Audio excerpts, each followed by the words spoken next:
music for Dying Light 2 is very special because it plays on many layers. We wanted the music to reflect more of the, let's say, broken world that Dying Light 2 happens in. So we wanted this word broken to be among everything with the music, and at first it was about, okay, to find the right colors.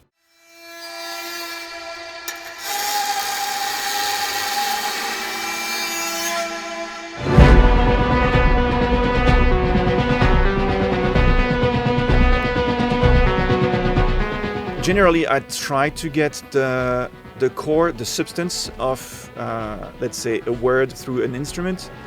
And this time I had to go back to my friend Nicolas Bras, who's making instruments out of junks, literally junks.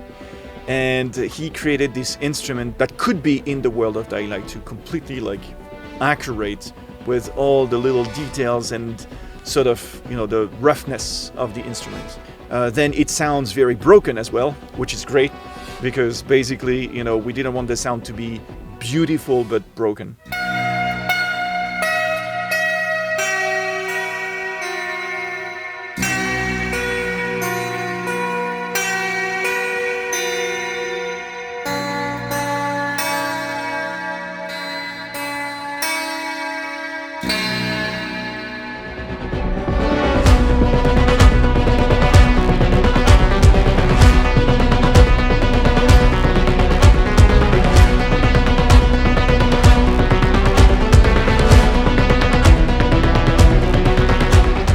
I mean, one of the things about the sound of the orchestra in this is a lot of the music is very, very fast and very staccato and very precise. And the editing on this was very carefully done.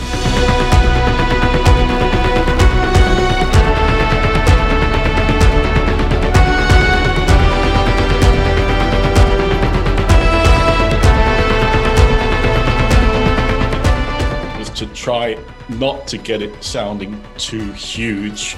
We wanted to keep it very gritty and close. And on the sections where they played aggressively, we went after, a very intense, almost surgical approach.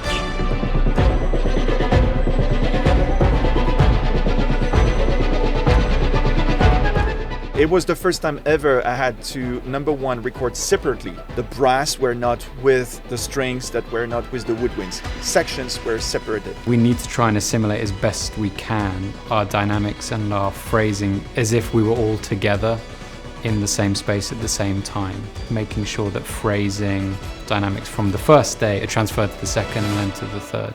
So the upbeat to 34 is as printed, piano, then crescendo, and downbeat to 35. Forte. If we were in a non-COVID scenario, obviously Olivier would be here. But actually the technology that the Abbey Road guys have set up is super slick. So I have a picture of him, I have a monitor in front of the conductor stand. So I get to see him, I hear him super clearly, crystal clear. And there's no lag, he's hearing a really nice live mix. And mainly because of COVID. But then it was like an opportunity for me to sort of explore what I could do with that. And I'm someone that I really love going crazy into post-processing what an orchestra is doing to eventually do something that is not something you can perform.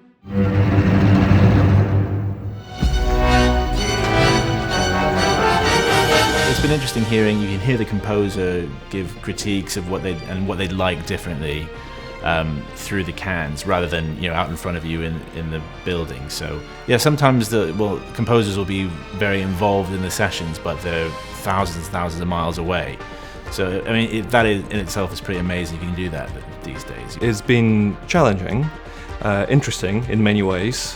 It's got some really difficult bits. So something that the London Contemporary Orchestra do a lot and all the players love is exploring kind of how far you can push the sounds on your instrument rather than just always conventional kind of playing that you've been taught when you were younger.